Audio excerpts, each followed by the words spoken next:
Hello friend, this is C Ashwani Purohit. काफ़ी सारे students की क्वेरीज आ रही थी सर। एनएलसी को कैसे पढ़ना है, एससीसीएल को कैसे पढ़ना है सर, और पीएनबी को कैसे तैयारी करना है, यूको को कैसे करना है। यहाँ एक पीएनबी और यूको के लिए सेम प्रिपरेशन है, और एनएलसी, एससीसीएल, पावर ग्रिड, कोल इंडिया, राइट्स, जितने पीएसयू था उनका सेम सिलेबस था। एनएलसी के लिए कैसे करना है, एनएलसी, हाँ, एनएलसी, एनएससीसीएल की जो प्रिपरेशन करनी है इक्विवेलेंट टू पीजीसीआईएल। कुछ एडिशनल टॉपिक्स हैं एनएलसी में, वो हम आगे के लेक्चर्स में मैं आपको बता दूंगा। जो मैंने पावर ग्रिड के लिए आपको स्ट्रेटजीज बताई थी, वही आपको एज इट इज एनएलसी और एससीसीएल में यूज करना है। यूज करना, ये चीज ध्यान में ला लीजिए, क्योंकि बार बार बच्चे वही चीज पूछते हैं।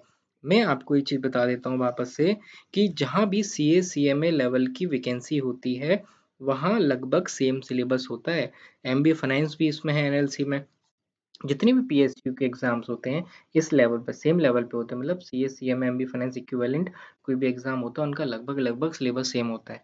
जो मैंने पावर ग्रिड के लिए स्ट्रेटजी शेयर करी थी, वही एनएलसी एसटीसीएल के लिए सेम एज इट इज आपको स्ट्रेटजीज यूज हो जाएंगी। जैसे पावर ग्रिड, डीडीए, कोल इंडिया, राइट्स, हमारे मटेरियल से कितना सारा क्वेश्चन कवर हुआ। डीडीए में तो 85% हुआ, हमारा पावर ग्रिड में तो 75% हुआ, मतलब अच्छा खासा कवरेज मिला हमारे मटेरियल से। आप बच्चों के रिव्यूज देख सकते हैं जाके। और अब आप कंफ्यूजन हर चीज में, आप लोगों को क्या इशू होता है, आप लोगों को लगता है कि हम झूठ बोलते हैं। मतलब हम झूठ, मतलब किस चीज के लिए झूठ, कि सर इतना इजी थोड़ी आएगा, मतलब कुछ अलग ही आएगा सर, मतलब कुछ, मतलब समझ रहे हैं, मतलब आप लोग सोचते हैं कि बहुत ऊपर लेवल का आ जाएगा कुछ, मतलब फाइनल में जैसे क्वेश्चन आते थे सीए फाइनल में, सर उसी टाइप के आएंगे, इसमें इतना इजी थोड़ी ना आएगा। तो ऐसी ऐसी क्वेरीज रहती हैं आपकी। तो मैं आपको बता देता हूँ, आपके वहाँ लगभग एक क्वेश्चन के लिए मुश्किल से 1 मिनट होता। पावर ग्रिड में तो वो भी नहीं था, पेपर लेंदी था। तो वहाँ आपके कंसेप्ट चेक होते, कंसेप्ट चेक होते, और हल्का सा न्यूमेरिकल पार्ट आपको, हल्का सा, कि विदाउट कैलकुलेटर आपका काम हो जाए। तो मेरी बात पे आप विश्वास करिए, एनएलसी एससीसीएल का भी सेम लगभग स्ट्रेटजीज होगी। कुछ और मैं स्टडी करके आऊँगा, जैसे मैं पावर ग्रिड में बीच में आपको अपडेट किया करता था, वैसे ही एनएलसी एससीसीएल में करूँगा। जितना मैंने स्ट्रेटजीज दिया हुआ पावर ग्रिड का, एटलीस्ट आप उतना तो करके रखिए। एटलीस्ट आप उतना करिए, उसके बाद 1-2 दिन में और भी हम एनालिसिस करते रहेंगे। आपको हम टाइम टू टाइम चीज़ें अपडेट करते रहेंगे। ठीक है? अब हम आते हैं, अब हम आते हैं किस पे? अब हम आते हैं अपने पीएनबी। पीएनबी में सीए के लिए, सीए सीएफएस के लिए दो पोस्टें, दो अलग अलग जगह निकली। 25-25 वैकेंसीज हैं। अभी भी यूको बैंक में आप अप्लाई कर सकते हैं। पीएनबी का तो हो चुका है, यूको बैंक का 17 नवंबर तक आप अप्लाई कर सकते हैं उसमें। इसके बाद, इसकी एसेंशियल क्वालिफिकेशन वगैरह दी हुई है। इस वाली पोस्ट में आपको, पहली वाली पोस्ट में एक्सपीरियंस की रिक्वायरमेंट नहीं है, सेकंड वाली पोस्ट में एक्सपीरियंस की रिक्वायरमेंट है। नोटिफिकेशन आप रेफर कर लीजिएगा। एग्जाम पैटर्न ये है, आपके सामने रखा है एग्जाम पैटर्न। अब क्या आता है, अब क्या आता है एग्जाम पैटर्न में, हमारा quantitative aptitude. Sir quantitative aptitude का वेटेज ये है, डाटा इंटरप्रिटेशन से लगभग 15 से 20 क्वेश्चंस आते हैं। उसमें पीएसयू में आपको एरिया वॉल्यूम नहीं पढ़ना पड़ता था, दूसरे पीएसयू में, ये हम पीएनबी और यूको बैंक के लिए बात कर रहे हैं, और ये इक्वेशंस नहीं पढ़ने पड़ते जनरली, बट यहाँ बैंक में ये चीज़ करनी पड़ेगी। अब आते हैं रीजनिंग वाले पार्ट पे। रीजनिंग में आपका क्या है, कि पजल्स से काफ़ी कुछ पोर्शन कवर होता है। पजल्स से काफ़ी कुछ पोर्शन आपका, लगभग 15-20 नंबर का पजल सेटिंग अरेंजमेंट बहुत अच्छा होता है। लगभग पीएसयू जैसा सेम सिलेबस है रीजनिंग। और सर ये कहाँ से करेंगे, अगर जिसके कंसेप्ट क्लियर है, वो डेविड गुरु के नॉन टेक्निकल का क्विज है, वो आप बिल्कुल बेधड़क बिंदास रेफर करिए, मोर देन सफिशिएंट है। इंग्लिश में भी वही सेम सिलेबस है जो पीएसयू में रहता है, बट यहाँ थोड़ा सा ज़्यादा प्रैक्टिस करना पड़ेगा। प्रोफेशनली आपका 75 मार्क्स का है। In addition to this professional जो मैं बताने जा रहा हूँ आपको, अकाउंट्स, अकाउंट्स जो मैंने डेबिट गुरु में बता के रखा है, अकाउंट्स, कॉस्टिंग, ये भी रेफर करना है इस एग्जाम में, पीएनबी यूको में। ये एफएम का पार्ट है, ये एफएम का पार्ट है, ये चीज़ मैं ऑलरेडी हमारे मटेरियल में कवर है, ऑलरेडी ये भी वर्किंग कैपिटल भी कवर है, रेशियो भी हमारे कवर है, टाइम वैल्यू भी कवर है, कैपिटल बस्टिंग भी कवर है, रिस्क मैनेजमेंट भी कवर है, फाइनेंशियल मार्केट के थ्योरी नोट्स हैं, कैपिटल मार्केट के थ्योरी नोट्स हैं, पोर्टफोलियो भी कवर है हमारे यहाँ, YTM ये सब swap interest swap LIBOR LIBOR MIBOR ये भी कवर है हमारे यहाँ, सब कुछ ये स्ट्रेटजी उसकी पढ़ने की।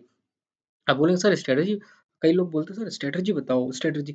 अब स्ट्रेटजी तो ये है कि टेस्ट सीरीज को यूज कैसे करना, मटेरियल को कैसे यूज करना, ये तो मैं ऑलरेडी, आप जब ऐप के अंदर जाएंगे तो उसमें लिखा हुआ how to use this material, उसमें आपको पूरा मटेरियल यूज करने का तरीका बताया हुआ। बार बार रिपीट क्वेरीज होती है, रिपीट क्वेरीज होती है तो फिर क्या होता है ना, कई बार फिर इंटरेक्ट नहीं करने का मन करता है, क्योंकि बार बार आप रिपीट, एक रिस्पॉन्सिबिलिटी मेरी है कि मैं आपको बता रहा हूँ, बट एक हमारी भी रिस्पॉन्सिबिलिटी है कि अगर हमने कोर्स लिया है तो उसके अंदर दे के रखा है, उसके अंदर दे के रखा सबसे पहला लेक्चर है कि कैसे यूज करना है। अब आप वो भी नहीं देख सकते, यू वांट कि मैं पर्सनली, मतलब आपको पर्सनल ट्रेनर बन जाऊं, तो शायद ये चीज पॉसिबल नहीं हो सकती है कि मैं आपका पर्सनल ट्रेनर। हाँ, अगर कोई जेन्युइन क्वेरी है उसके लिए मैं अकाउंटेबल हूँ, मैं रिस्पॉन्सिबल हूँ, मुझे क्वेरी रिजॉल्व करनी है, but being a personal trainer की, जबकि वो चीज डली हुई है, आपके हर एक डाउट उस चीज से सॉल्व हो सकते हैं, वो चीज डली है, वो अपलोड होने के बावजूद आप नहीं देख रहे हैं, वो चाहते हैं मैं अपने पर्सनल कॉल के थ्रू आपको बताऊं, तो शायद सॉरी ये चीज पॉसिबल नहीं हो सकती, आपको बुरा जरूर लगेगा और लगना भी चाहिए, क्योंकि मैंने अपने एफर्ट करे, मेरी टीम एफर्ट कर रही है, आपको बताया हुआ, आप repeat repeat repeat repeat queries पूछेंगे तो सॉरी उसमें हम हेल्प नहीं कर पाएंगे, क्योंकि हमारे भी कुछ लिमिटेशंस होते हैं, हमको भी और लोगों के डाउट सॉल्व करने रहते हैं। अगर हम वही रिपीट चीज़ें, या तो हमने वो चीज़ की नहीं हो, अगर हमने वो चीज़ करी तो हम आपको बोलेंगे एक बार आप वो देखिए, आप देखेंगे नहीं, पर आप चाहते हैं कि पर्सनली आपको पर्सनली बताओ, आप देखना नहीं चाहेंगे, आप वो लेक्चर नहीं देखेंगे, आप चाहेंगे मैं आपको पर्सनली बताऊँ। आप समझ सकते हैं, this is kind of frustration for me, कि आप लोग वही चीज़ बार-बार पूछते हैं, जबकि मैं लेक्चर उसको प्रोवाइड कर चुका हूँ। अगर बुरा लगे तो लगना भी चाहिए, क्योंकि हम आप लोग चार्टर्ड हो, आप लोग सीएमए हो, आप लोग क्वालिफाइड हो, आपकी भी एक रिस्पॉन्सिबिलिटी बनती है। स्पून फीडिंग कोई नहीं कर सकता है। मैं आपको राह दिखा सकता हूँ, लेक्चर्स के द्वारा राह दिखा रहा हूँ। पीएनबी का मुझे लगा कि मुझे थोड़ी एडिशनल चीज़ बतानी चाहिए, मैं अपने आप आया, मैंने कमिट किया था, लाया, और मटेरियल भी एक रामबाण गीता बना के लाया हूँ आप लोगों के लिए। कल तक पीडीएफ फॉर्म में वो आपको मिल जाएगी। जिन्होंने हमारा 8 मंथ वाला कोर्स सब्सक्राइब किया हुआ है, वो गीता उन सब बच्चों को मिल जाएगी, और उसके बाहर आई डोंट थिंक कि बैंकिंग का सिलेबस जाएगा। जो कई बच्चे क्या बोलते हैं सर बैंकिंग में वो फाइनेंशियल अवेयरनेस, वो क्या उस टाइप का पूछते हैं, फाइनेंशियल अवेयरनेस हमारी डेली क्विज में अच्छे से कवर होता है, आप अच्छे से अपडेट रह सकते हैं। दूसरा सर वो फाइनेंशियल तो ये बिल्कुल ही अलग आता है बैंक का। अरे भाई, सीएसई में का 75 में से 70 में से 50 तो आपका सीए वाला पोर्शन होगा, 15 से 20 नंबर का क्वेश्चन आपका बैंक के रिलेटेड पूछ सकता है, वो भी किससे, ये सब मैंने पूरा मेरे कोर्स में, ये डायनेमिक पार्ट है, ये भी कोशिश करूंगा, ये भी प्रोवाइड कर दूंगा बच्चों को। ये आरबीआई के क्या सर्कुलर, मास्टर सर्कुलर होते हैं एनपीए रिकॉग्नाइजेशन के लिए, इनकम रिकॉग्नाइजेशन के लिए, ये सब मार्क उनके सर्कुलर्स होते हैं, मास्टर सर्कुलर बोलते हैं, ये पढ़ने रहते हैं, नॉर्मल सी चीज़ है। ठीक है, इस चीज़ को, इस पीडीएफ को मैं आपको मतलब पीडीएफ बना के इसको मैं शेयर कर दूंगा आपके पास। ठीक है, इस लेक्चर को यहीं रोकते हैं, अच्छा लगे तो लाइक करिए, नहीं लगे तो डिसलाइक करिए। जय हिंद।